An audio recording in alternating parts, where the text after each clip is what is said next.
Bienvenue dans Classé 18+, on vous l'avait promis, à No Life, on tient nos promesses.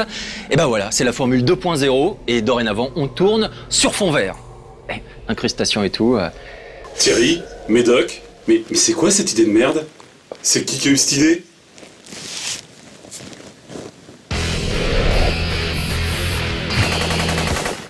On commence ce Classé 18+, avec une interview d'un japonais sur un jeu évidemment 18+, et peut-être attendu.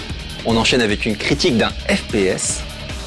Comme chaque numéro de 18+, on a évidemment les 3 minutes zen avec 3 minutes pas plus pour parler d'un jeu 3+. Et on termine cette émission avec une critique d'un jeu japonais encore plus attendu que celui dont on a parlé auparavant. Mais tout de suite, les news.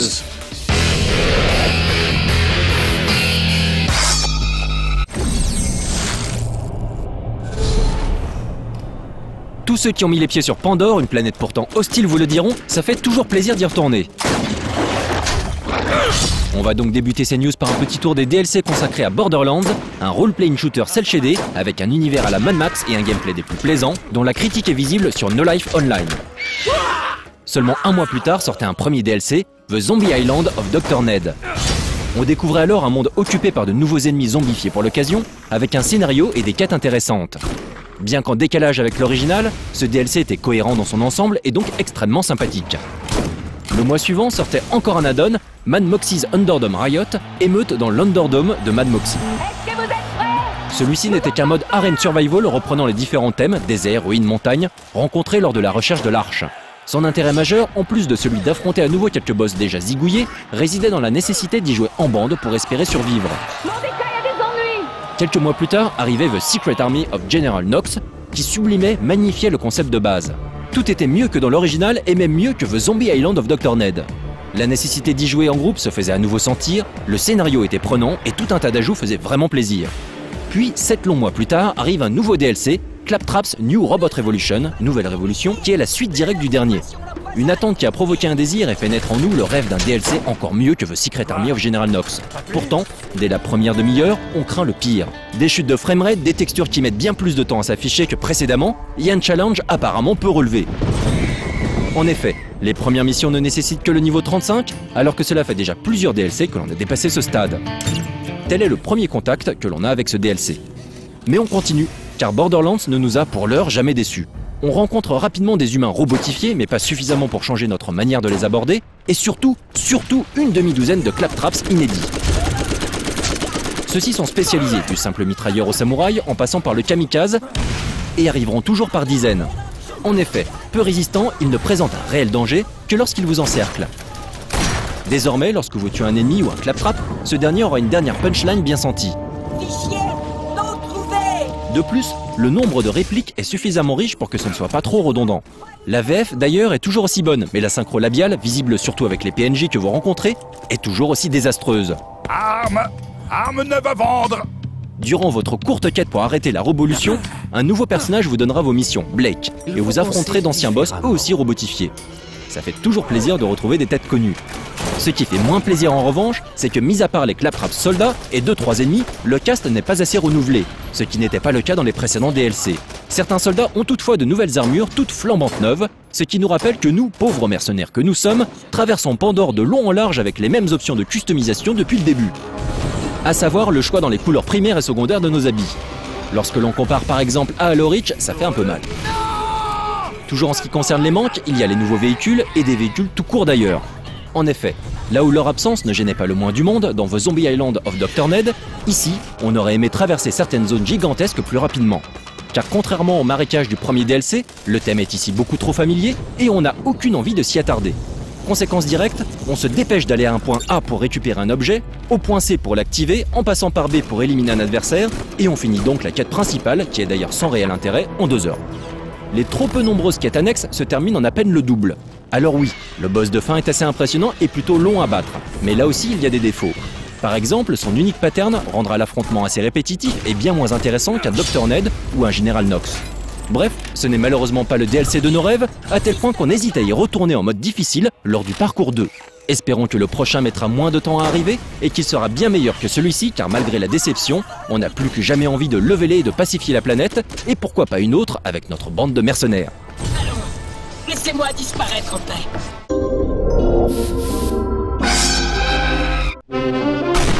Après ce gros focus sur les DLC Borderlands, on reprend le cours normal des news 18+. Critiqué dans le prochain classé 18+, Fallout New Vegas sera bien sûr le réceptacle de nombreux contenus téléchargeables. Et on vient d'apprendre que le premier d'entre eux sortira pour Noël 2010 en exclusivité sur le Xbox Live.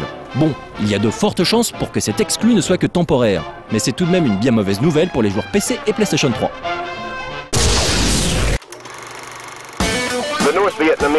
L'extension multijoueur Vietnam destinée à Battlefield Bad Company 2 sera disponible en fin d'année pour 15 € environ sur PC et PlayStation Network et 1200 points Microsoft sur Xbox Live Arcade. Cet add-on proposera donc un petit retour dans les années 60 avec de nouvelles voix enregistrées pour l'occasion, 4 nouvelles maps, 6 véhicules d'époque dont le tank russe T-54, le bateau de patrouille Piber ainsi que l'hélicoptère US Huey mis en scène dans Apocalypse Now sur la chevauchée des Valkyries de Wagner. De nouvelles armes feront bien entendu leur apparition, 15 en tout, sans oublier une dizaine de trophées succès et une bande son 60s qui diffusera sur 8 fréquences radio une cinquantaine de tubes. Si la thématique Vietnam traitée sur le mode ludique pourra à juste titre en faire tiquer plus d'un, que dire de la classification 16+.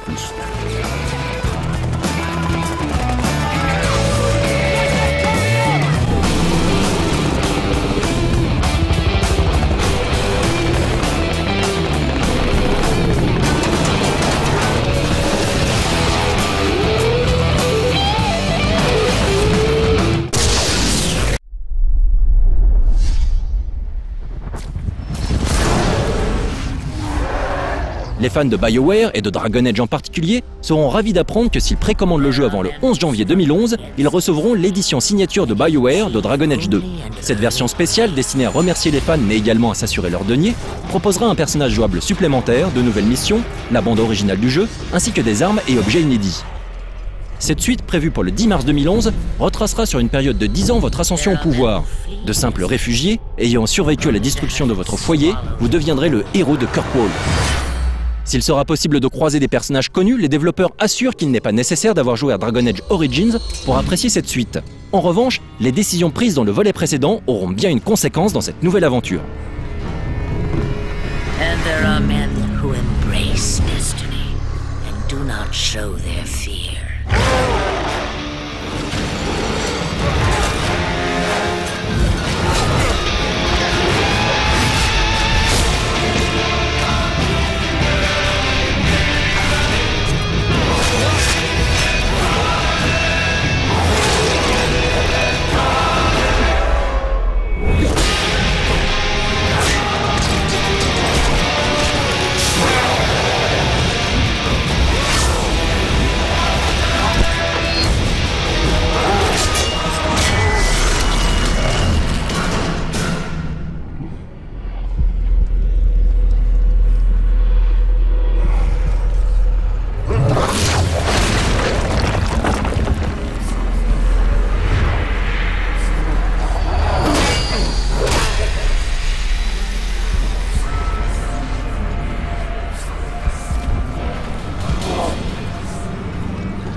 These are the ones that change the world forever.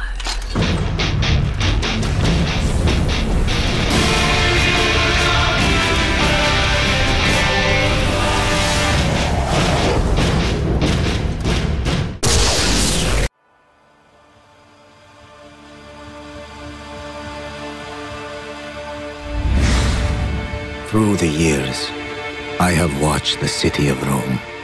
Ces images de Assassin's Creed Brotherhood, les toutes dernières en date, sont officiellement orphelines. Le génitaire de la série, Patrice Désilet, après s'être éloigné d'Ubisoft il y a quelques mois et qui n'a d'ailleurs pas participé au développement de Brotherhood, a accepté un nouveau job ailleurs. Après 13 années passées chez Ubi, il prendra la direction à partir du mois de mai 2011 des nouveaux studios THQ créés à Montréal. Pour rappel, ce talentueux game designer avait relancé la série Prince of Persia au sein d'Ubisoft avec l'excellent Sable du Temps, avant de développer à lui tout seul l'une des licences phares d'Ubisoft, Assassin's Creed. Son départ est clairement un coup dur pour Ubisoft et la série elle-même.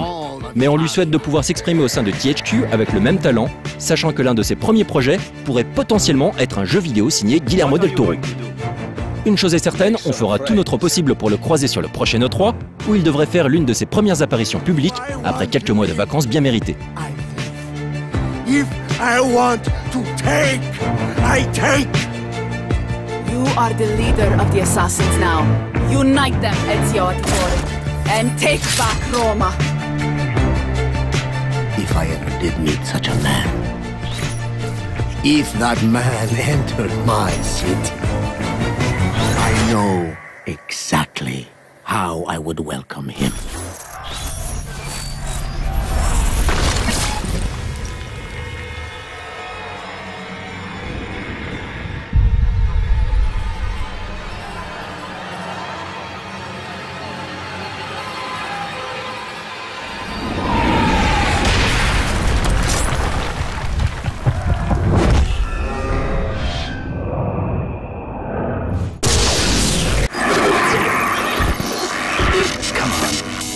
Les fans de Dead Space ont peut-être remarqué la sortie sur le Xbox Live Arcade et le PlayStation Network d'une compile de minigames appelée Dead Space Ignition. Présentée sous la forme d'un comics interactif et accessible pour 400 points Microsoft ou 5 € sur PSN, celle-ci a écopé d'une classification 18+, pour son enrobage adulte et non son gameplay. Plusieurs mini-jeux sont donc proposés, dont celui-ci qui permet de pirater un système informatique en faisant la course avec des IA défensives. Rien de bien folichon donc pour ce prologue à Dead Space 2, d'ailleurs offert gratuitement pour les joueurs l'ayant précommandé. Son seul véritable intérêt en fait, c'est de pouvoir débloquer du contenu supplémentaire pour Dead Space 2, dont une tenue de pirate informatique susceptible d'être revêtue par Isaac Clarke.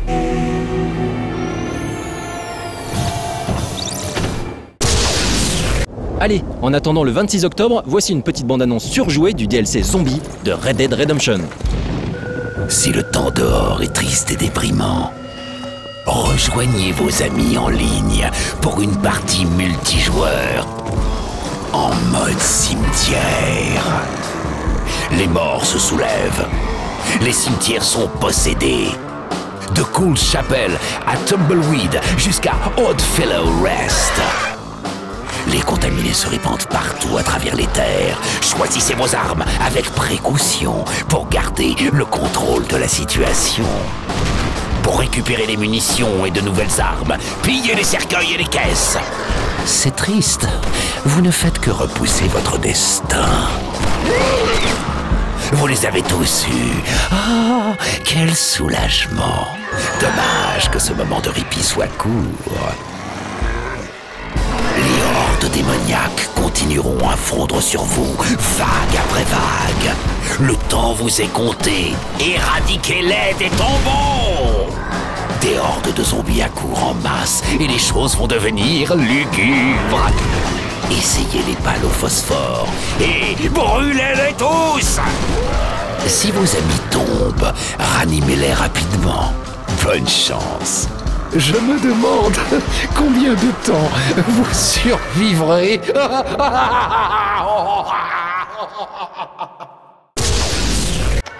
Alors Médoc, si je te dis animé, 18+, tu penses à quoi? Bible Black. Pas d'hentai. Du coup, c'est plus difficile. Cobra. Non, un truc plus violence graphique. Berserk. Non, un truc plus ta. Là, c'est juste obvious, quoi. Ok, bon, on va voir tout de suite une interview du producteur du prochain jeu basé sur Ken le Survivant.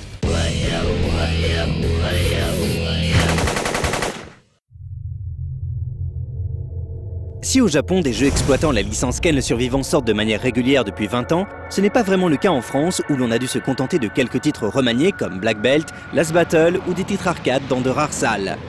Les fans devaient alors se rabattre sur l'import et la tâche était rude vu le nombre faramineux de jeux proposés. Heureusement pour eux, ils n'auront bientôt plus besoin d'attendre leur colis en provenance du Japon, car le dernier jeu Ken sur console sort en France à la fin de l'année. Cette nouvelle mouture sera en plus une déclinaison d'une série bien connue, Musou ou plutôt Dynasty Warriors en Occident. Monsieur Koinuma, un des piliers de Koei qui a travaillé sur de nombreux jeux d'action de la série, y compris les épisodes Gundam, était de passage à Paris pour expliquer la genèse du projet.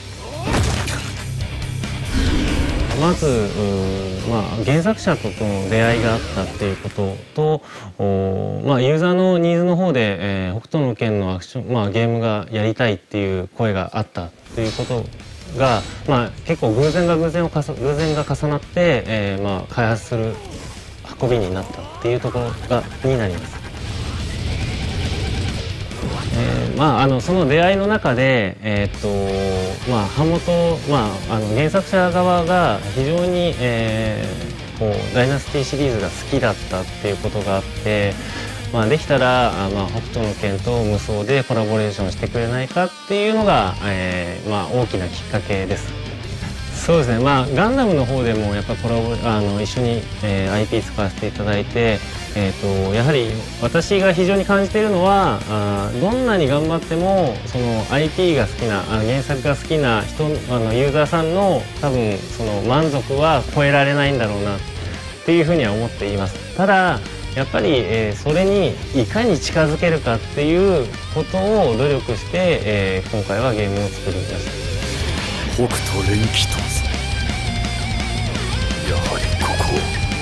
そうですね、とにかくその原先生がキャラクターにこだわったりとか、性格にこだわられたりとか、そういったところのその、原作者サイドをまず満足させるというか、それをクリアするっていうところにまずハードルがあって、そして、メインモードはアクションアドベンチャーモードになっているんですけれども、いかにそのケンシロウが自分がケンシロウとして、ゲームに、のめり込めるかっていうようなシステムに組み上げるのが非常に苦労しました。やっぱりこう自分が好きなものに関われたっていうことと、まさかその、原作者と原先生と一緒に仕事できるとはゲーム会社入って思わなかったので、そういった意味ではそこら辺は面白かったですし、本当にこう非常に自慢したいというか楽しかったところかなと思ってます。Comme plusieurs mois se sont écoulés depuis la sortie japonaise, les équipes de Koei ont eu le temps de rajouter quelques éléments pour cette version occidentale. Le jeu est plus sanglant et un chapitre 0 est par exemple désormais disponible. そうですね、当然日本で、先行発売いたしましたので、日本で出た日本版よりはブラッシュアップした方が当然、ユーザーさんのためにもいいだろうと思ってやりましたし、先ほどプレゼントでも話しましたけれども、日本のアニメと欧州のアニメで違うところがあるので、そこら辺は、ピックアップして、一番いい状態で、欧州の方で遊んでいただきたいなというところで改良は加えています。Les titres de la série Musou sont toujours aussi populaires, comme on a pu le voir lors du dernier Tokyo Game Show, et il n'y a pas de console qui ne possède son épisode. Il va sans dire que l'on pouvait demander quelques précisions sur les prochaines sorties. この間東京ゲームショウの方でダイナスト・ウィアーズ・ガンダム3を、発表しました。そしてこの後任天堂 3DS の方で戦国無双クロニクルを、発表する予定になっています。先ほども、申し上げましたけれども、北斗の拳、大好きな人一度でいいから触って見てください。で、気に入ったらぜひ買っていただければと思います。よろしくお願いします。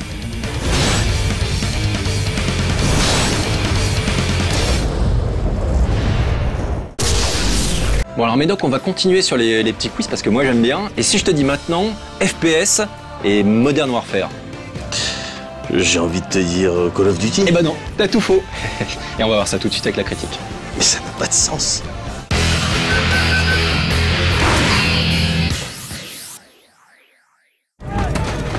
Adam, par ici, allez, viens. Je m'en occupe. Go, go. Lorsque l'on parle de FPS aujourd'hui, on parle de Call of Duty, et dans une moindre mesure du fait de son statut d'exclusivité Xbox d'Halo. Mais pour les vieux croutons comme moi, les FPS sont mi-2D, mi-3D et s'appellent Duke Nukem, Heretic ou Doom.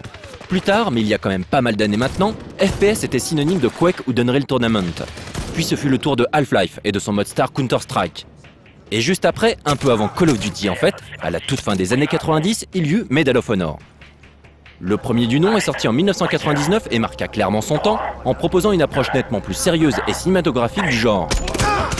D'ailleurs, c'est Spielberg qui créa la série par le biais du studio DreamWorks Interactive, une filiale de son propre studio de cinéma, DreamWorks SKG, qui sortit l'année précédente un certain « Il faut sauver le soldat Ryan ».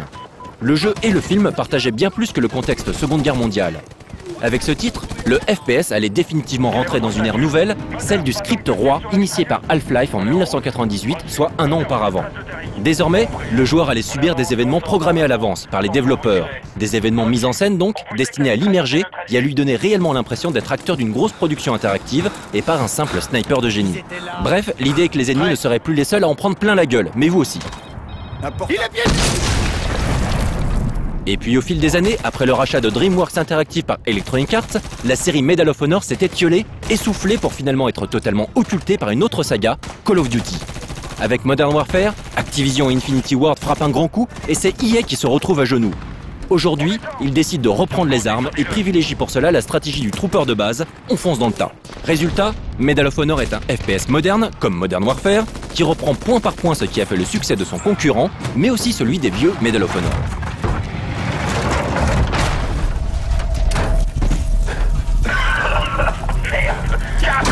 C'est là. Let's go, faut y aller. Go, go, go. RPG. À 16h. Je tire. La campagne principale du jeu suit deux groupes militaires distincts, les fameux Tier 1, qui ressemblent à des mercenaires mais n'en sont pas, et les Rangers. Les premiers sont précis, efficaces, fonctionnent en petits groupes et agissent de façon relativement autonome. Les seconds sont les Grunts, la chair à canon. Ils sont nombreux lorsqu'ils débarquent et une poignée lorsqu'ils repartent. Bruyants, courageux, téméraires même, ils répondent aux ordres qu'on leur donne, quitte à en mourir. Ces deux entités militaires distinctes se retrouvent en Afghanistan de nos jours et le jeu affiche très vite un positionnement on ne peut plus clair qui peut se résumer en une phrase: si les généraux en costard sont parfois des connards, les militaires sur le terrain, eux, sont des héros. Et il est évident que les développeurs de EA Los Angeles ont tous leur place dans le département promo de l'armée américaine. Si pour vous, FPS doit être synonyme d'humour et de dérision, façon Duke Nukem ou hérétique, passez votre chemin. Si pour vous, un FPS se doit de proposer un gameplay ouvert, laissant la place à l'improvisation et la créativité, passez aussi votre chemin. Mais si vous souhaitez une expérience qui soit aussi proche que possible de la réalité du terrain, les doutes et les erreurs en moins, alors Medal of Honor devrait vous plaire.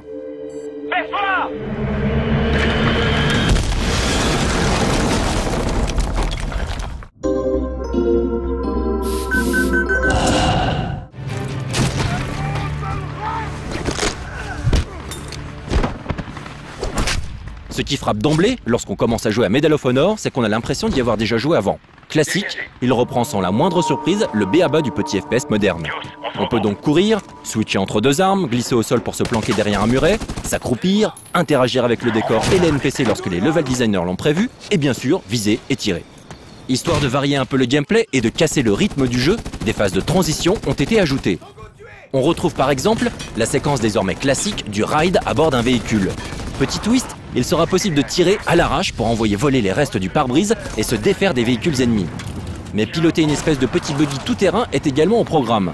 Si elle propose des contrôles plus rigides, moins fun que ceux d'Halo, et que le joueur se doit de suivre un chemin balisé, cette séquence reste assez efficace pour échapper tout juste à la catégorie Ride in-game pseudo-interactif. Guerre moderne oblige, tout un tas d'armes et de gadgets high-tech pourront être utilisés par intermittence, comme un fusil de précision Barrett M82 qui permet de tirer à très longue distance et donc avec un léger décalage, des munitions de calibre 50. Des phases de reconnaissance à la jumelle permettront aussi de faire appel à l'artillerie lourde et même de switcher entre différents types d'armes. Toutes ces séquences s'avèrent aussi réalistes et efficaces que possible, tout comme les scènes d'action FPS du jeu lui-même. Mais ce réalisme a un prix, puisqu'il s'obtient en grande partie grâce à l'utilisation de scripts omniprésents qui viennent parfois perturber l'expérience de jeu. Prenons un exemple précis, comme celui de cette phase d'infiltration d'une base ennemie où l'objectif consiste à marquer plusieurs camions pour un futur bombardement. On accompagne un autre opérateur Tier 1, Dusty, qui nous donne des indications précises quant à la démarche à suivre. On attend qu'ils se séparent. Si vous les suivez à la lettre, les gardes se séparent comme prévu et le script se déroule selon le scénario écrit par les développeurs. On suit Dusty, les gardes se dispersent, un type ouvre une porte, on l'abat et on poursuit la mission sans être repéré. Mais, a priori, si vous décidez de rester légèrement en retrait une demi-seconde trop longtemps, le script est stoppé net, en gros il bug. Un garde reste en retrait, Dusty ne dit plus rien et rien ne se passe. La marche des événements prévus est interrompue et le jeu considère que vous êtes repéré. Aussi seul soit-il, le fait de sniper ce garde, pourtant isolé, déclenche automatiquement une série d'événements totalement illogiques. Le type derrière la porte débarque comme un zébulon et tire dans votre direction, tandis que tous les gardes rappliquent comme s'ils s'étaient téléportés alors qu'on les avait observés en train de s'enfoncer dans le village. Et là, c'est l'enfer. Plus tard dans le jeu, lorsqu'on suit à la lettre les ordres de Dusty et que la mission se déroule comme prévu, il est nécessaire de tirer dans le tas et les ennemis s'avèrent nettement moins réactifs qu'ici. Mais là, le jeu venge en quelque sorte son script bafoué en vous confrontant à des ennemis omniscients visant avec une précision diabolique. Il est possible de s'en sortir bien sûr, mais cela n'a rien d'évident. Cette phase d'infiltration résume bien la partie Tier 1, ultra assistée et scriptée. Alors oui, dans la réalité, on se déplace en binôme, on ne se quitte pas d'une semelle et on agit avec la précision d'un robot. En ce sens, le jeu est réaliste. Mais ce réalisme s'obtient au prix de la liberté du joueur, qui doit renoncer à toute créativité, toute initiative. Du coup, la partie Rangers, même si elle est tout aussi scriptée, s'avère légèrement plus fun, ces derniers étant moins robotisés. Certaines phases de jeu prennent d'ailleurs littéralement le joueur à la gorge, en l'obligeant par exemple à tirer comme un dératé pour couvrir l'avancée de ses partenaires. Les voix s'avèrent ici très importantes, et ce Medal of Honor dispose de voix françaises plutôt réussies. D'ailleurs, l'une des grandes forces du jeu se situe dans l'incroyable qualité de ses bruitages et du sound design en général. On en prend littéralement plein les oreilles.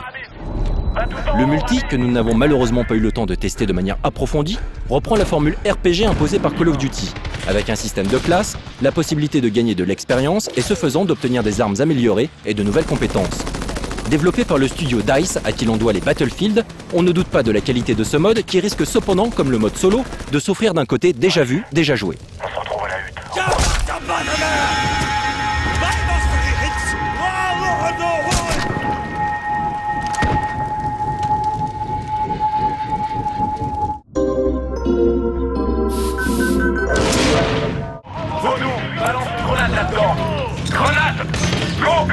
Ce reboot de la série Medal of Honor ne manque pas de qualité. Une ambiance sonore incroyable, un réalisme jusqu'au boutiste qui plaira aux militaires en herbe, des effets de lumière saisissants, des phases de jeu réellement intenses. Mais malheureusement, il ne manque pas non plus de défauts.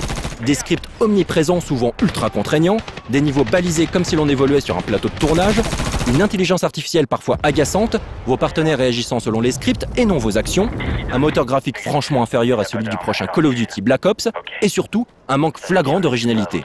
Et la campagne solo se boucle en 6-7 heures. Ce Medal of Honor est donc une déception.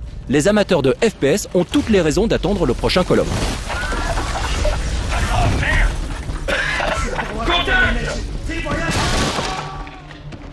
Enculé. Bon Thierry, moi j'en ai un petit peu marre de tes quiz super bizarres. Du coup, je suis content de retrouver quelque chose qu'on retrouve à chaque émission. Bon, je suis content, mais ça veut pas dire que j'apprécie. C'est 3 minutes, pas plus, pour parler d'un jeu 3+, et en plus, attends, t'as joué au jeu, t'as accroché comme pas possible, et franchement, je suis déçu de ce manque de x3+. T'es pas très zen.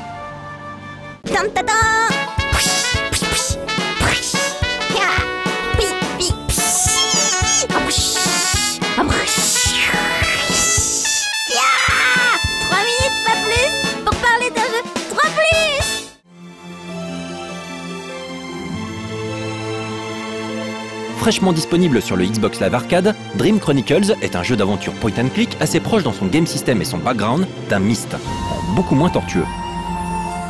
On incarne Faye, qui rêve. Lilith, la reine des fées des rêves, a jeté un sort sur tout le royaume, plongeant ses habitants et créatures dans un profond sommeil.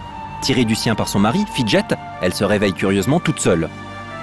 Un livre sur le sol contient des indications de son mari disparu, qui l'enjoint à résoudre un certain nombre d'énigmes pour lever le sortilège. Il faudra ainsi qu'elle progresse au fil de divers écrans, représentant les pièces de sa maison et ses alentours, qu'elle découvre avec un œil nouveau, pour finalement plonger dans l'histoire de sa famille et découvrir bien des secrets. Amis de Myst, bonjour! On déplace donc un curseur à l'écran, avec lequel il est possible de cliquer sur différents éléments du décor, pour collecter des informations et ramasser des objets qu'il sera ensuite possible d'utiliser. Le stick analogique permet de déplacer légèrement la vue, tandis que la gâchette droite sert à zoomer en avant. On observe, on zoome, on collecte, y compris des petites pierres magiques planquées un peu partout qui viendront augmenter le score final, on dézoome, on observe à nouveau, et on progresse ainsi pas à pas au rythme lent du curseur qui se déplace à l'écran. Petit plus sympathique, il est possible d'inviter un second joueur dans la partie afin de résoudre à deux les énigmes proposées. Si certains objets sont difficiles à trouver, une petite lumière apparaît brièvement à l'écran pour indiquer les éléments importants ou interactifs. On progresse donc sans mal, surtout si l'on possède certaines bases en solfège. Édité par Hudson Soft, Dream Chronicles est en fait sorti en 2007 sur PC. Il a été initialement créé par le studio espagnol Cat Games, qui a d'ailleurs rencontré un grand succès avec ce jeu pour finalement en développer de nombreuses suites. Ce premier volet, accessible pour 800 points Microsoft, est pour le coup gratuit sur PC et Mac. Et oui, un détail qui a son importance et fait regretter que le prix du jeu n'ait pas été fixé à 400 points par exemple, ce qui aurait quand même été plus justifié. Zen, joli et finalement plutôt sympa lorsque l'on joue avec sa petite sœur ou son petit frère, cette adaptation XBLA ajoute néanmoins le fameux mode multi ainsi que la fonction zoom avant. Un jeu idéal pour les familles nombreuses qui ne possèdent pas de Wii.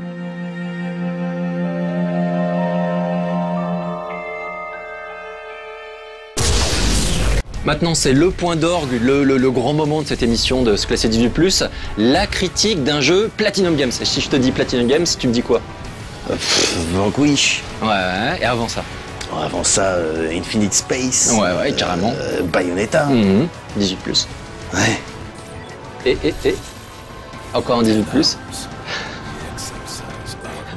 Mad World. Donc Platinum Games, c'est quand même des gens qu'on apprécie beaucoup. Ils nous fournissent les meilleurs jeux possibles en 18+.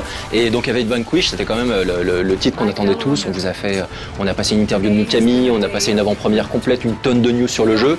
Et on s'attendait à un jeu énorme. Donc je sais pas ce que t'en penses, Mehdi. Écoute, j'ai presque été convaincu. Moi j'ai été totalement convaincu. Et on va voir ça tout de suite avec la critique.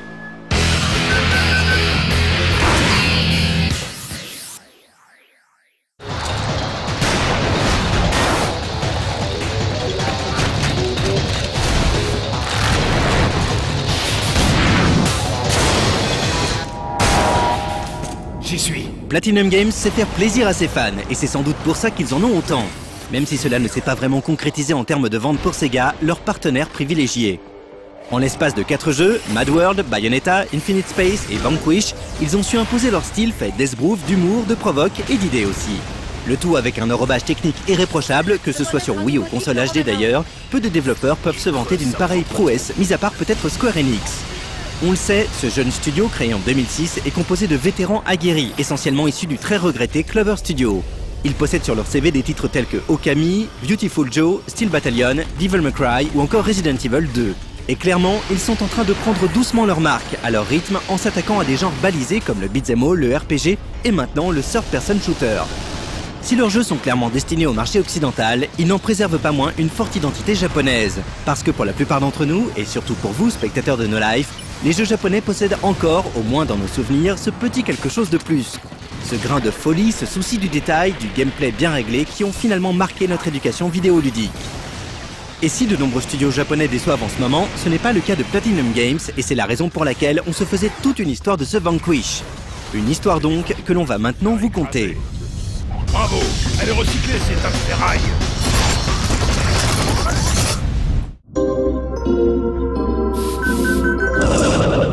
Wow, pas la peine de crier. Ma tête me fait déjà un putain de mal de chien. Vanquish nous propose de jouer Sam Gideon, un beau gosse toujours la clope au bec qui se la raconte quand même pas mal. Le mec idéal pour Bayonetta en quelque sorte. Il est l'un des designers de l'ARS, l'Augmented Reality Suit, un scientifique donc, mais du genre qui aime briller sur le terrain. Du coup, c'est lui qui s'occupe de tester la combinaison, et les Russes pour cela lui donnent le motif rêvé. Vanquish se déroule en effet dans le futur, à une époque où les ressources énergétiques de la Terre sont épuisées. Il a donc fallu que l'humanité se tourne vers d'autres horizons, vers le Soleil en fait. Les Américains ont ainsi créé une espèce d'énorme station spatiale qui récolte l'énergie solaire. Un truc tout ce qu'il y a de plus pacifique, jusqu'au jour où les Russes la prennent d'assaut et s'en servent pour détruire San Francisco à l'aide d'un énorme rayon d'énergie produit par la station. Leur message est relativement clair, la station est à nous maintenant et si vous autres, Yankees, n'y renoncez pas, alors New York disparaîtra à son tour. Pas cool les Russes. Bien décidés à ne pas se laisser marcher dessus, même dans l'espace, les Américains envoient leurs troupes d'élite sur place pour reprendre leurs biens. Et ces derniers sont accompagnés de Sam équipé de sa super combinaison de la mort. Et c'est là que le jeu commence.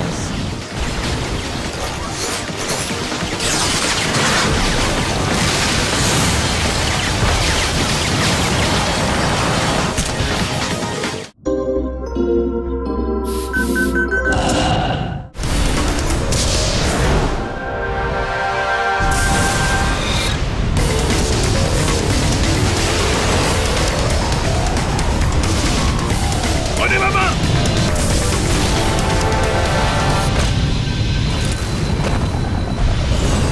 Dans la plupart des third-person shooters, on se traîne, c'est bien connu. Resident Evil est par exemple reconnu pour son rythme lymphatique, et ça tombe bien puisque c'est son papa, Mikami Shinji, qui a supervisé le développement de Vanquish pour Platinum Games. Et là, voilà Tipa qui se dit « Mais putain, mais on se traîne dans les TPS !» Il a raison, même si jusque-là il n'avait pas fait grand-chose pour changer ce constat. L'équipe s'est donc attelée à la lourde tâche de dynamiser le gameplay de leur jeu, pour finalement s'arrêter sur une idée toute simple, rajouter des jets sur toutes les parties de l'armure. Sam s'est alors mis à glisser comme un petit fou sur les genoux et sur le flanc pour se propulser telle une fusée humaine à travers les environnements du jeu. Cette vitesse constitue clairement le point fort du jeu, mais ne serait rien sans la possibilité d'alterner son rythme en passant en mode slow motion. La jauge utilisée pour le boost et le bullet time est d'ailleurs la même, et il faudra veiller à ne pas la laisser se vider complètement pour ne pas faire surchauffer sa combi. Sinon, elle reboot et vous vous retrouvez exposé le temps qu'elle se réinitialise. Il faudra donc sans cesse varier son rythme de jeu et n'utiliser les capacités spéciales de sa combinaison que durant des laps de temps très courts, ce qui dynamise d'autant un gameplay déjà bien remonté. Le cover system est plus classique et nécessite d'appuyer sur une touche pour se planquer derrière une caisse ou un muret. Mais là où Vanquish se démarque une nouvelle fois, c'est dans la possibilité de sortir de son abri d'un bond pour immédiatement déclencher le bullet time. Très classe. Le joueur peut porter 3 armes au maximum, en plus de ses grenades. Celles-ci s'upgrade au fil des améliorations récoltées sur le terrain et en fonction de la régularité avec laquelle vous les récupérez dans les caisses dédiées, ainsi que les caissons verticaux à la Halo. Ce faisant, les armes montent littéralement en grade, ce qui permet d'accroître leur puissance de feu. Les zones de jeu sont donc littéralement truffées de caches d'armes, ce qui permet de swapper rapidement de l'une à l'autre. Certaines armes sont en effet beaucoup plus adaptées à un type de situation ou d'ennemi, lorsqu'une séquence de jeu ne leur est pas entièrement dédiée, comme ce passage spécial Sniper. Méfiez-vous tout de même, si récupérer une arme que l'on possède permet de l'upgrader et de faire le plein de munitions, il vaut mieux parfois attendre un peu avant de toutes les récolter pour ne pas se retrouver avec un chargeur vide. Contrairement à un Halo Reach par exemple, les environnements de jeu sont structurés en une succession de couloirs et d'arènes fermées. On se sent ainsi parfois un peu à l'étroit, même si les développeurs se sont assurés de varier au maximum les situations. On appréciera également la taille des ennemis proposés, l'utilisation à bon escient des QTE, ainsi que la présence de boss vraiment marrants, comme ce robot bipède qui agglomère les carcasses de ses confrères pour se protéger et tenter de choper le joueur.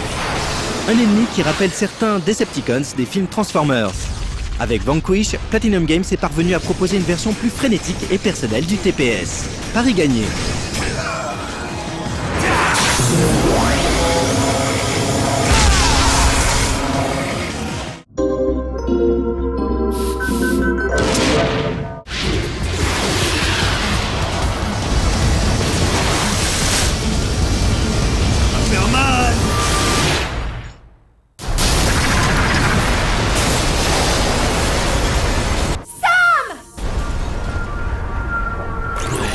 Commence à bien te démerder pour tomber du véhicule, non? Le défaut potentiel évident de Vanquish, c'est qu'il n'est que solo. On aurait apprécié un petit mode coop ou tout du moins une option multijoueur. Mais comme pour Bayonetta, Platinum Games s'est avant tout attaché à développer un jeu solo peaufiné dans ses moindres détails. Pour commencer, leur jeu est une petite claque technique. Il tourne en 60 images par seconde, les environnements sont de toute beauté, les cinématiques ultra impressionnantes, bref, on en prend plein les mirettes, surtout sur une télé haute définition. Alors bien sûr, les environnements sont souvent fermés et relativement peu variés, malgré la présence des niveaux jungle. Mais c'est le prix à payer pour afficher une telle débauche d'effets visuels tout en conservant un framerate optimal. Si au départ on a un peu l'impression de faire du n'importe quoi tout en s'amusant malgré tout, on saisit rapidement le rythme haché du jeu pour faire ce que l'on veut et chercher l'exploit, l'action d'éclat. Et là, c'est l'éclate. Vraiment. La durée de vie du jeu est correcte puisqu'il faut compter environ 8 heures, mort comprise, en mode normal pour terminer les 5 actes du jeu.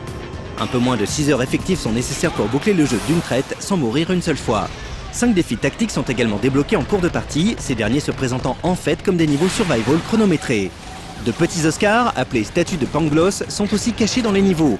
À vous de toutes les trouver pour débloquer un trophée ou un succès. Enfin, chaque chapitre se termine par l'affichage d'une feuille de score avec malus pour chaque mort. Une façon de motiver les plus courageux à se tenter la partie parfaite, et tant qu'à faire dans le mode de difficulté légendaire que l'on débloque en finissant le jeu. On aurait néanmoins apprécié de pouvoir récupérer plus d'armes ou encore la possibilité de customiser son armure. Les véhicules sont également trop rares. Les voix françaises, sans être honteuses, sont bien inférieures aux voix anglaises, mais le jeu laisse le choix de la langue, alors pas de souci. Ceci dit, le scénario du jeu est réellement accessoire et seule la fin fera sourire les plus cyniques. Petit détail qui n'en est pas un, les temps de chargement sont quasi inexistants. Je ne sais pas ce que vous en pensez, mais des jeux comme ça donnerait presque envie de danser. Allez, c'est parti!